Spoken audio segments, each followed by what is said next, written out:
I have with me Lisa from Hooker Ranch Equine Refuge, and she was the second winner of our Full Circle of Life Horse Shelter grant. And how you doing, Lisa? Oh, I'm doing great. How are you? Awesome, awesome. So we just want to talk a little bit about, you're part of the whole Horse Rescue Heroes season 4, and you came to the workshop, and then you were invited to boot camp, and you didn't win first place, but Lazy Bee Equine Rescue and Sanctuary, they were the winners of the $15,000 grant, but you were standing right beside them uh, when they were told that they were the winners. So kind of what happened, because it was down to the two of you, kind of at that moment that it was announced that they won the $15,000 grant, kind of what was going through uh, with you, your emotions at that time. Oh, I was so happy for Gunnar and Kelsey. I mean, they really deserve it. I really feel like their organization is really going to go somewhere. I mean, they've got so many awesome programs into place. Their education programs are amazing. And I was really, really happy for them because I really felt like they could use the 15,000 to continue to develop those programs and assist their community. So I was actually extremely delighted. Aw, but we had a surprise for you. So it wasn't in the episode, but we made a whole lot of noise banging on the barn. Yeah. And then kind of what happened from your perspective. Well, so like you said, everybody was making all of this noise and I couldn't figure it out. And it was really freaking me out, honestly. Like my anxiety was really peaked up and I didn't know what was going on. And I thought, oh my God, they're going to bring out another check. I was so excited. I was like, they're going to bring out another check. I just know it. And instead, here comes this beautiful aluminum trailer, which I have behind me because I'm picking up a horse. You're actually on a rescue mission, pulled over to do this Yes, podcast, and you have the horse trailer yes, I with you. am. Yeah, still going strong, and I was so excited because we had been looking for a bigger trailer. We had purchased a larger trailer, but it needed a ton of work. So I feel like I won first. Aw. Yeah, no, that's so awesome. So the horse trailer came into our organization. We purchased it from the dealer through a donation from a very generous donor back in 2010. And as we got different horse trailers over the years, our board of directors is like, let's donate this to another nonprofit. And I couldn't think of a better nonprofit, than you all. And just having it as part of the Full Circle Life grant was just like, this is what's meant to be. So I'm so thankful Yeah. you have the trailer. And I didn't think at that time you were able to take it right then, but you were actually able to take it after boot camp and take it home. And then you started using it immediately from what I've heard. Immediately. Immediately. We use it every day almost. That is so awesome that it was kind of just sitting here at our facility because we have other trailers now, so now it's still out there being used, helping horses. So when you went back from boot camp to your facility, kind of what did you take from boot camp and the whole workshop mentoring process that you applied at your organization, and how's it kind of going with that? Um, Boot camp, one of the things that we had that you guys showed was the challenge for fire rescue. And, you guys made the phone call, fire rescue, the loose horse situation. We have been working on developing like a disaster response plan. That's something I came back with from boot camp specifically. But the workshop itself, there's a lot of different things there that we implemented that I had never even heard of or thought to have done. Being so young and wanting to set up our organization for success, um, you guys taking us in, being so young, to do that workshop was huge for us. A couple of the things that we implemented from workshop was owner surrender fees, which has been huge for us because we don't take in a lot of donations yet. One thing I think that's really important that when we're mentoring our organizations is that we talk about charging a surrender fee rather than saying no to the owner. And so where did you first, like, you probably were at the workshop when you heard about that, and kind of what was your thought process when you heard about the idea of charging a surrender fee rather than turning a horse away and saying we can't help you? Yeah, so absolutely, we learned at the workshop about surrender fees and how to how to figure out what you should charge for a surrender fee. And I had never even thought about charging a surrender fee. I just thought, as a charity, you should just have a big heart, let everybody in, no matter what. And honestly, it's been a saving grace for us to do a surrender fee because it covers the initial medical costs Intake that every cost. animal requires. Yeah, and we obviously can take in more and help more animals with that help, because it goes towards their intake costs, which allocates funds for feed or bedding or whatever else we have. So we're able to actually help more horses by doing that. Yeah, and being an open admission shelter, here at Horse Plus, we're able to take in a lot of horses, but for younger organizations, it's very crucial to be able to say, we can help this horse, but this is what it's going to cost our organization. And, we can help you if you're able to donate that. And if you're able to take in the horse for free, like we have, like we recommend organizations have that waiting list where they can come in for free.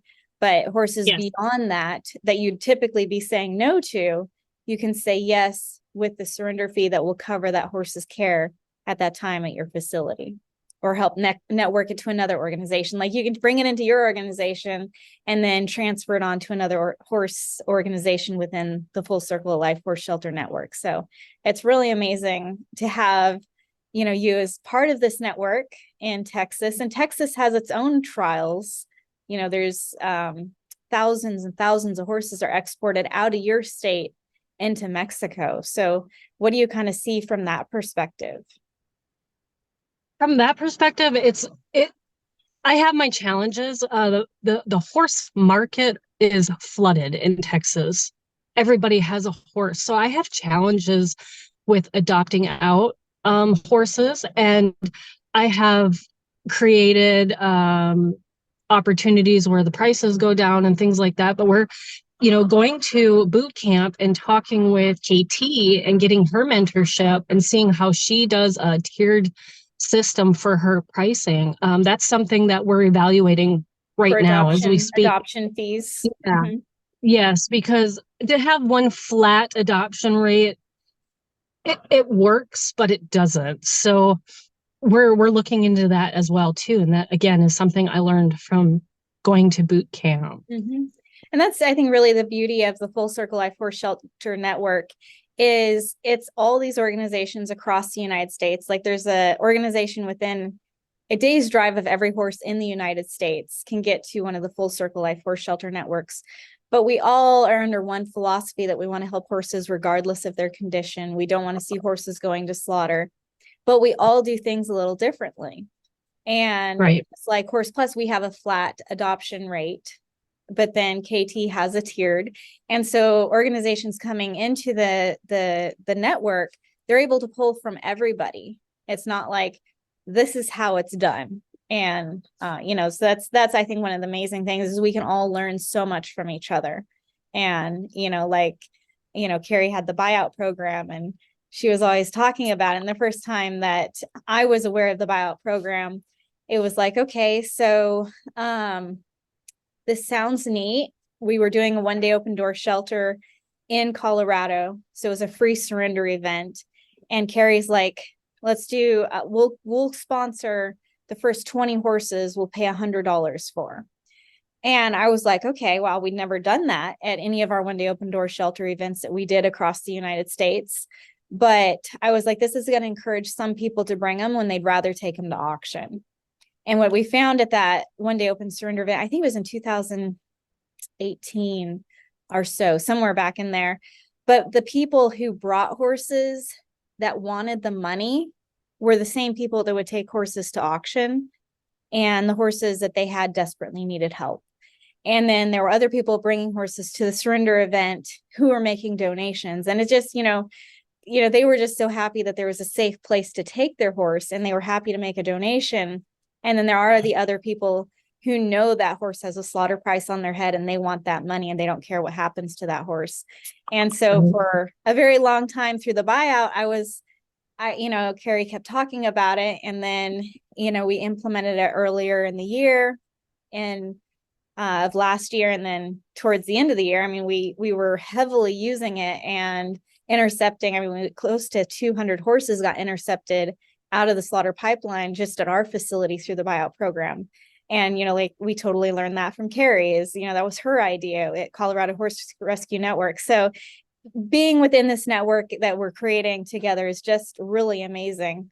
And it's really great to have amazing organizations like yourself. So kind of what opportunities are at your organization and your facility? You have a lot of different volunteer opportunities for Yes. people. So maybe tell our viewers a little bit about that. Yes, absolutely. Definitely one of our challenges is getting volunteers out here. It's a small, quiet community, older community. And another thing is that I hit the road just charging with rescue when I started, that I didn't implement a lot of programs for volunteers. So I'm really in desperate need and looking for volunteers. And again, I've said this before, you don't have to be local. I have a marketing director in California. I need help with grant research and writing opportunities.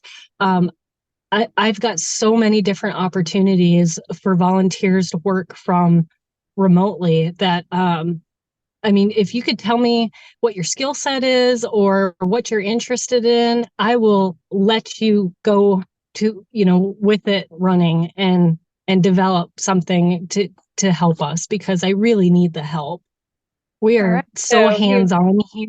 You've heard it here. If you're anywhere Yeah. within the United States or even the world, maybe, and you have an awesome skill set of grant writing or maybe helping respond to emails, do contact Lisa at Hooker Ranch. Her information is in the description of this video. So just check out the description, get her information, head over to her website, send her your resume, and maybe you can join her team. So one thing I think early on that really attracted me to your organization is that you help the worst of the worst. And I think a lot of organizations try to get the most adoptable animals. And I know that you've been called out on cases with dying horses, and you have this big heart that's just like, I'm going to be there for you.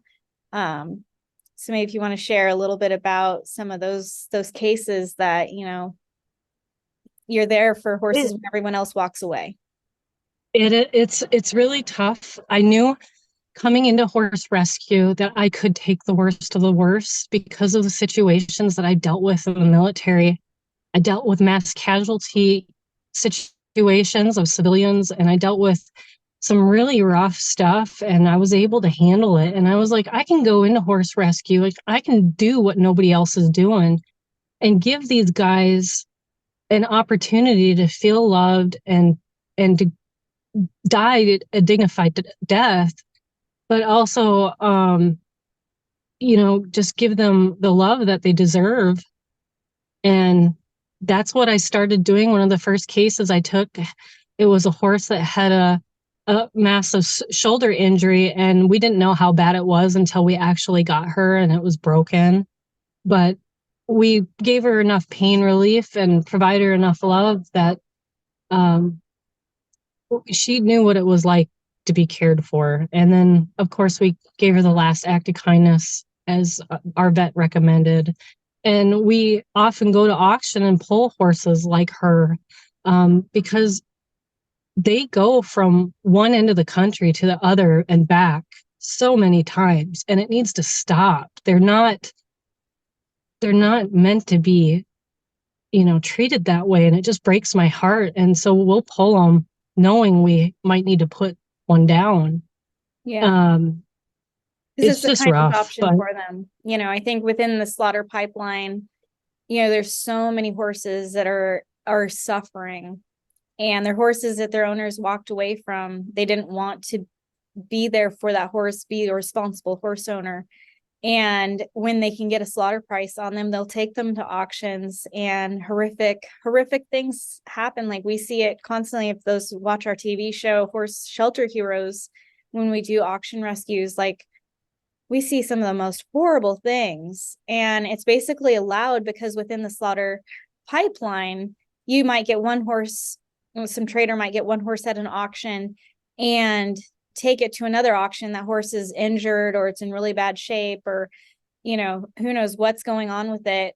And if law enforcement ever gets involved, they'll be like, well, what's going on with this horse? And the guy will be like, well, I just got it from another auction. It's beyond what I'm trying to do. So I'm trying to get it to somewhere else, so somebody can take care of it. I didn't do this. And that is the reality. These horses just bounce from one auction to another, or from traders to traders to traders. And their condition gets horrible, and horses get injured, and they are taken to auction in that condition. And it's really just appalling. yeah, What happens to them. And I think, for you having the heart to see that, and, with the past of like having to do triage, and, you understand why it's important, to be there. And I know some people don't get it. They're like, well, why should we, rescue a horse that needs euthanasia?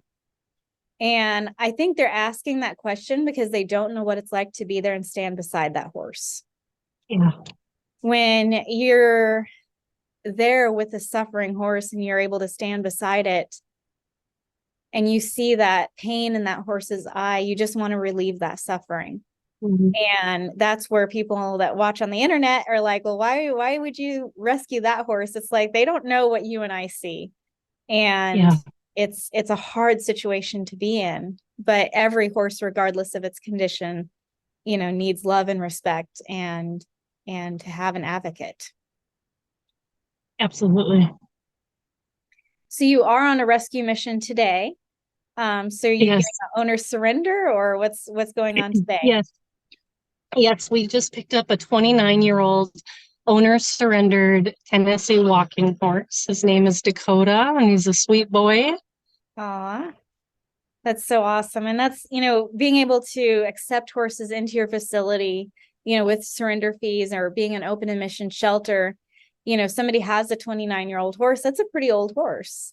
And Yes, so often people give them away free on the internet, and then traders snap them up, and then they fall into the slaughter pipeline. And I think that's one reason it's so crucial to have a network of open admission shelters willing to help horses. I used to answer all the phones for Horse Plus, and, in the early days, I'd be like, oh, sorry, we can't take that one because it didn't sound adoptable. And that's where so many organizations are. Tell me about some of the horses you have at your facility that are available for adoption, or residents that you have, so people can kind of understand the horses that you have. Because I met some of your horses when I was at your facility, and that you have a lot of amazing horses. yeah. Well, in the last, I'd say 2 weeks, we've adopted out about 60% of our horses. So we're ramping up to go back to auction again. In between auction, we get our owner surrendered horses, and the ones that aren't permanently sponsored by those owners, we put up for adoption once they're able to be adoptable. Right now we have a couple of long-term residents that have been at Hooker Ranch for a long time that still need homes, the perfect home. And one is a beautiful, gorgeous 7-year-old Belgian mare. She's completely blind. We have a Percheron mare that is she was prior a bronc, so she's got bronc branding. I think that in itself, and they're both of their size, has really scared people away. So we have not had much interest in either one of them. We have an older mare that's 23 years old. Her name's Mare Bear. She's a prior ranch horse. She's looking for somebody to take her as a pasture pet. And really, we have a donkey right now named Gus. He's black and white donkey. He's looking for a home too. And people can find out about our adoptable animals at our website, hookerranch.org/adopt. But every couple of weeks, almost every week, it gets updated with what we have. So as we wrap up this interview, I think it would be really important to tell the story of how you chose your organization's name, because I know some people are like, that's a unique name. I get it a lot. And when I was like, okay, so there's got to be some story with their name. And I think you have a very unique story with your organization's name. So I'm going to let you kind of take it away from there, because it is amazing. So our name, Hooker Ranch Equine Refuge, it comes from a military term. My husband and I, we met in South Korea, and we were both Chinook helicopter crew chiefs and mechanics. And a Chinook helicopter, like anybody who works on them or flies them or crews them in the military, is called a hooker. And the Chinook is called a hook because it's got these 3 big cargo hooks on the bottom of it that carries cargo. And so the name hooker talks about what we did as in the military. So when we purchased our land, we called it Hooker Ranch, knowing that people would turn their face at it like, what is this? But it's memorable. And so when we started the rescue, we call it Hooker Ranch Equine Refuge. And it's pretty memorable. People remember it. And so we kept it. And there is a name, a reason behind the name. And the Pegasus is kind of a mascot for the Chinook helicopter. So it all come together really nicely. Ties in together. Awesome. Yes. Well, what are your plans for this year going forward with your organization? Oh, well, I have lots of aspirations. I don't know what will get done. My hope is that we can develop a really good volunteer program.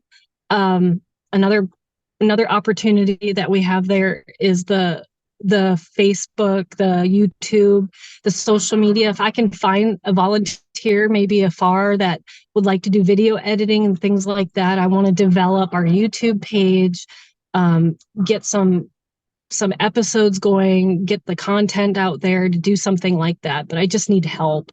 Yeah.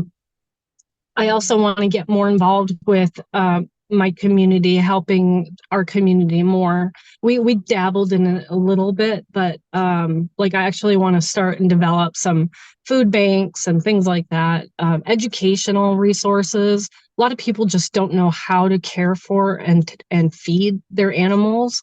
Everybody has a horse, but nobody's really taking care of them the right way sometimes, is what we're finding out. So definitely education programs. Awesome. Well, that's really exciting. Well, keep your organization growing and thriving. And thank you so much for doing this podcast interview with me today. So again, if you would like to help Lisa at Hooker Ranch Equine Refuge, she's asked for volunteers several times during this podcast. Definitely check her out on her social media platforms. You can find all the descriptions for her website and all that good stuff in the description of this podcast. So thank you so much, Lisa, for joining me today. And I know you pulled over on the side of the road doing a rescue mission to do this, so I really appreciate that. But you got a 29-year-old horse that needs to head to the shelter. I'm sure it was happy to have a little bit of a rest while we did this podcast, but I got to let you go because you are a busy lady, and keep up your great work. Thank you so much, Tawnee. I really appreciate you and Horse Plus so much for all the help you've provided us.